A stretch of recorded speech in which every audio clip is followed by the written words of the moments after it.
Cada vez que preparo esta receta en casa, no queda absolutamente nada por lo deliciosa que queda.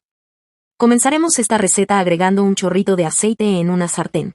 Cuando el aceite esté caliente, agregaremos 450 gramos de langostinos.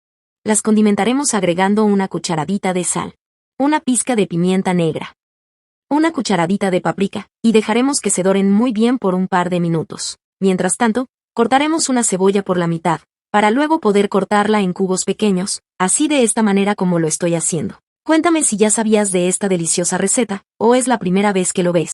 Una vez lista reservaremos. Por otro lado, agregaremos una cucharadita de sal en una olla con agua hirviendo. 200 gramos de pasta, esta la dejaremos cocinar durante 7 minutos aproximadamente. Y una vez que nuestros langostinos ya estén dorados de un lado, procederemos a darles la vuelta, para que se terminen de dorar del otro lado. La condimentaremos agregando una cucharadita de sal. Pimienta negra al gusto. También agregaremos un poco de paprika por encima, y la dejaremos a que se terminen de dorar. Mientras tanto, cortaremos un poco de perejil finamente, así de esta manera como lo hago. Una vez lista, la reservaremos por un momento. Y cuando nuestros langostinos ya estén bien dorados, procederemos a retirarlas de la sartén, y las reservaremos por un momento.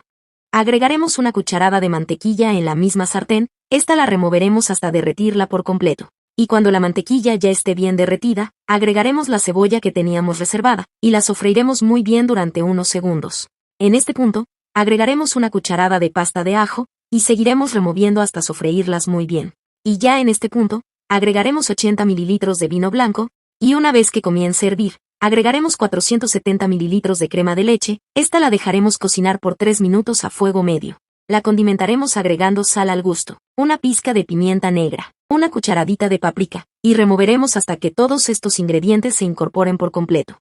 Y una vez hecho esto, agregaremos 70 gramos de queso parmesano rallado, y la removeremos hasta obtener una salsa cremosa.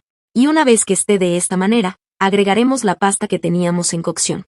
También agregaremos los langostinos dorados que teníamos reservada, y mezclaremos muy bien todos estos ingredientes hasta incorporarlas por completo. Si has llegado hasta aquí viendo la receta de hoy, es una señal de que te está gustando esta deliciosa receta. Si es así, déjanos aquí debajo el siguiente mensaje: excelente receta, para poder mandarte un saludo especial en la próxima receta. Por último, agregaremos un poco de perejil picado. Y nuestra deliciosa receta del día de hoy ya está lista. Miren lo rica y deliciosa que nos ha quedado. Me gustaría que calificara esta receta de 0 a 10, para saber si te gustó el resultado. Gracias por ver esta receta hasta el final, espero que te haya gustado el resultado. Cuéntame si es la primera vez que ves una de mis recetas, y si es así no olvides de seguirme y activar la campanita, para que siempre recibas nuestras recetas. Un abrazo y nos vemos en la próxima receta.